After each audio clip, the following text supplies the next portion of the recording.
Well, g'day all.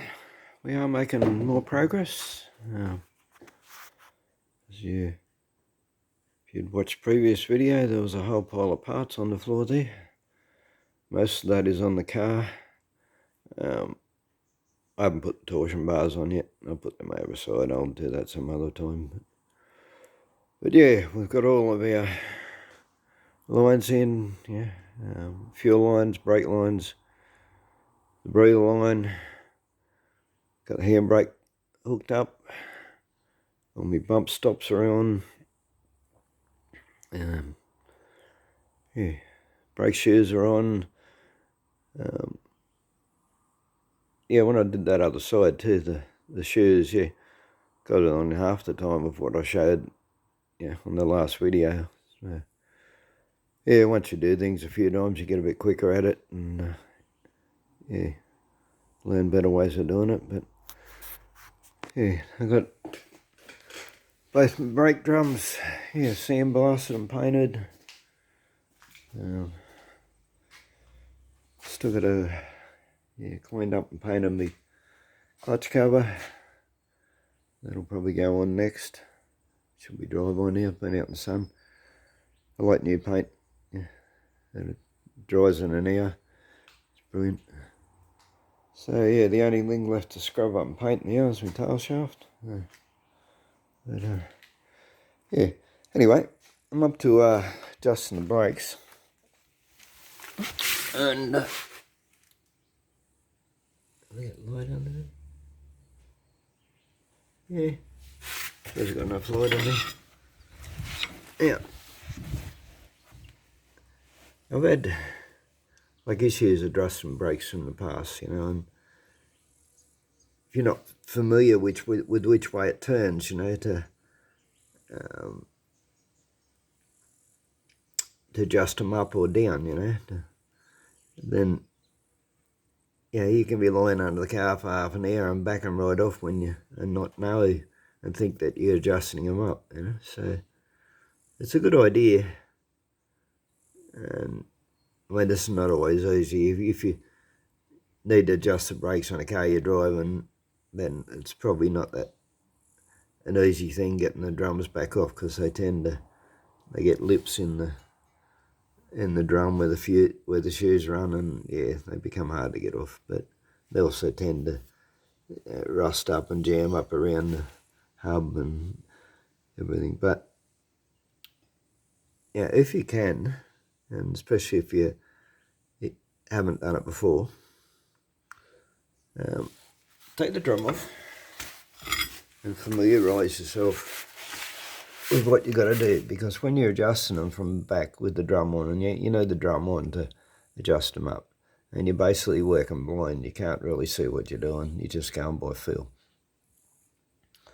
Now, in this situation, as I said, I don't have any automatic adjusters, so I've got the spring upside down so that it stops the adjuster from backing itself off. See, when you got the automatic adjusters on it, they hold the teeth of the adjuster and stop it backing off. And so as I said, you wouldn't have the spring pressing against it like that. But the spring really does hinder you, and it's the same with your automatic adjuster. It does hinder you from winding it. And like on some cars, especially, you can just jam it. Like what I've got here, I've made up a tool here. It's just basically a bit of rod, sharpened like a screwdriver, a bit of a bend in it down here, and I can stick that in there. Got to make sure I get on the right side of the adjuster, and push it in there and see it. Probably didn't say that. Didn't know the camera pointed at it. No, so I have this bad habit of looking at the job instead of looking at where the camera's pointing. But hopefully you can see that. So what I've done, so I push the spring up off the winder. So it should now turn reasonably easy.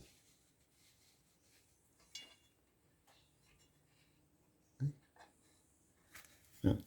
And you keep it over to one side, out of your way. As I said, because you got the springs on this, and this is sort of made worse by the fact that I got lowering blocks on it, so it's even more in the way than it would be normally, And it's the same when you got the self-adjuster on it. You can poke something in there and push the self-adjuster out of the way so that you can turn the adjuster a bit easier. Okay. So, and I've got a proper adjusting tool. Don't know where it is. Might be in the Volkswagen actually. Yeah, because that's the same sort of thing. But basically all it is, it's a bar. It's a bit thicker than this. This is a bit weak. Like, I think, if I didn't have that rod in there pushing the spring up, I'd just bend this. It wouldn't be strong enough. This is just a bit of flat bar. I just made that up in a hurry. But, yeah, but, and these appear to be like this. This is a right hand thread. And the other one appears to be a left-hand thread. And it doesn't matter in this situation, but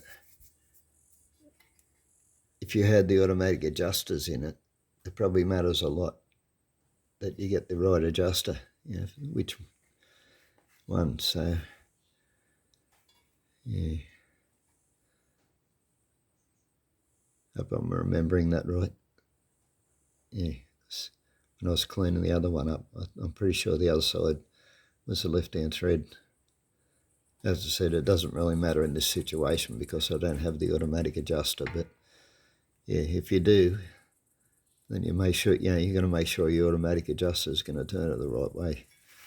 So, anyway, as I said, so what I've got a bar in there, and yeah, obviously, we can see the side here. You see.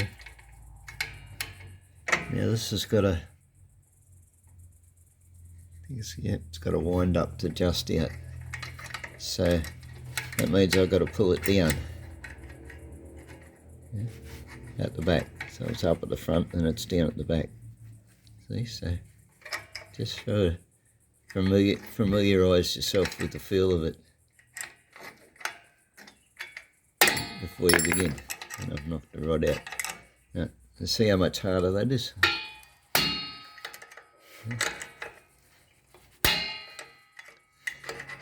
Can do it, but yeah, it's probably not that great for your adjuster or your spring that's just wearing it, but yeah. Anyway, see, we've turned that out about a mil, just in those couple of things. So yeah, and I don't know if I'm going to adjust this all the way up or not at the moment. So I haven't got the tripod or anything. I'm just holding the camera with one hand. So let's see if I can do this blind just by feel.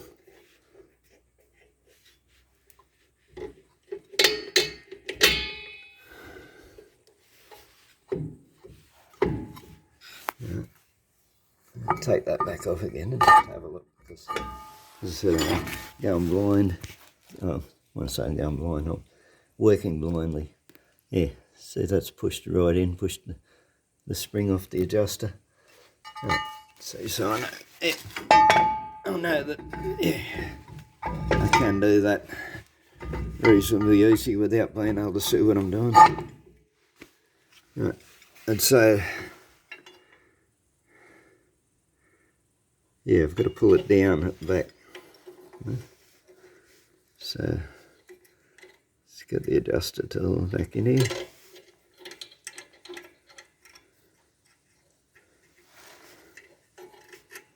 I can even get it in the hole, in the slot.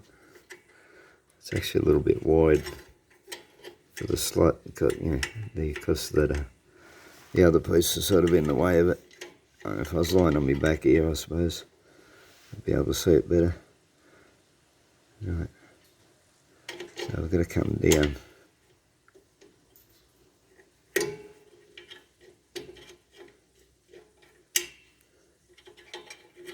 I don't think I've even managed to turn it at all yet.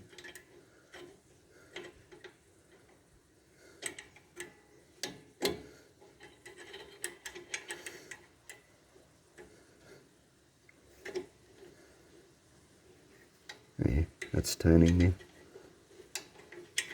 Yeah, just a matter of getting it in the right position. Yeah, locate your teeth. You can, yeah, if you've got a torch, you can see in the hole a little bit. You can actually see the teeth.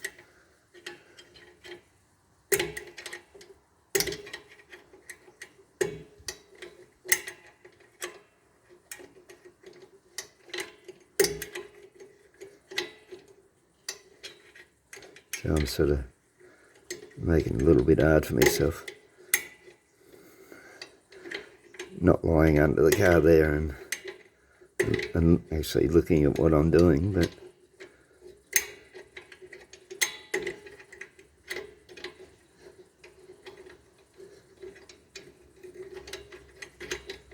yeah, it's probably getting a bit boring anyway. Yeah. Anyway, you got the gist on that. Yeah, I'm nowhere near it yet.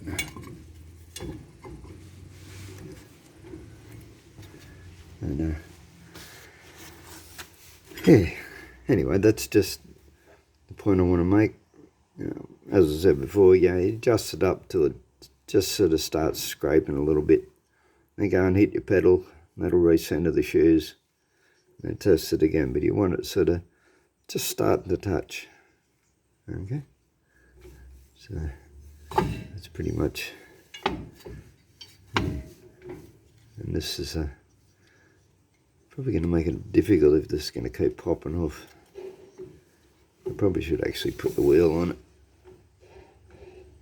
because yeah, with the wheel on, that'll hold the drum secure. Because the drum twists that little bit, it's going to interfere with what you're doing there. So yeah, probably not put the wheel back on. Get out of it from underneath. But anyway, yeah, just wanted to make a point that it's really helpful if you can familiarise yourself with what you're doing, and if you've got something to lift the spring off the adjuster or lift the push the automatic adjuster away from your winder, and yeah, it just makes it a whole lot easier. Alright, leave it at that. Yeah, let's see, getting a bit of a marathon of videos going. Yeah. Hopefully I'll be able to fire it up for you within the next couple of days. So I'm gonna wait till I gotta get a couple of things tomorrow when I go in town. But yeah, run out of brake fluid. I got fluid pretty much all the way to the back. I know that because, like I said, I put new lines in. I've had a leak here, and I had another leak up the back that I have had to tighten up a bit more. Had a leak down the front because I hadn't tightened it at all. But yeah, but the junction onto the flexible line was leaking. So yeah, I know I'll basically fill the pipe. There shouldn't be any air in between there and that junction now, because it would have all pumped out through that junction not being tightened up. But yeah, and they're already, I can hear it pushing the shoes out when I pump it. So yeah, so even though we haven't bled it, there's sort of, it's already sort of self-bled to an extent. Had a bit of trouble getting the front one down. I took a little while, and like just to prime the master cylinder. The back one seemed to just prime by itself. The front one had a bit of an issue. I think it was still there. No, I know there was still a bit of muck in it. What I ended up doing was taking the line off, and got the syringe. I pulled out the fluid that was in it, pumped some metho into it, and then I put the syringe over the holes. Like you got 2 holes down inside your main master cylinder, and drew it up, and yeah, pumped it back through and whatever, and yeah, a bit of muck come out of it, and yeah, after I did that, it started getting fluid coming out of this junction here. So yeah, but yeah, I said I can't go any further with it now because I don't have any more fluid. Just gonna have to wait till I go in town tomorrow. So anyway, let's see, we're getting there, and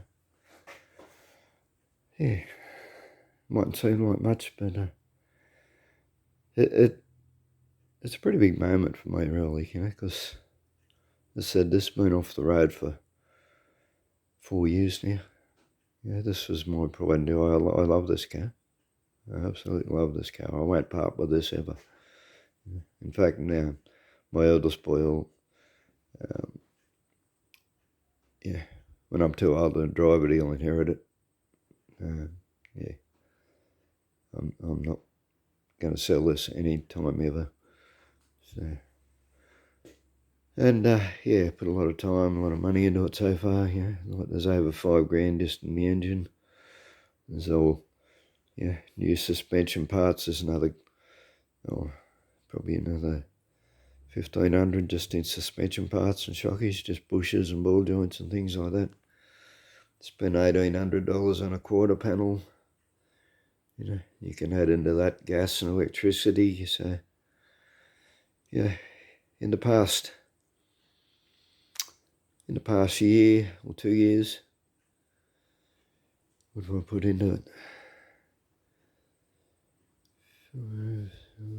We're probably getting close to 10 grand. Doesn't look like it. Still looks like a piece of shit, but yeah, I'll put close to 10 grand into this in the last 2 to 3 years. And yeah. Alright, stop rambling, and yeah, hope that's helpful to you in some way. Alright, thanks for watching. Bye.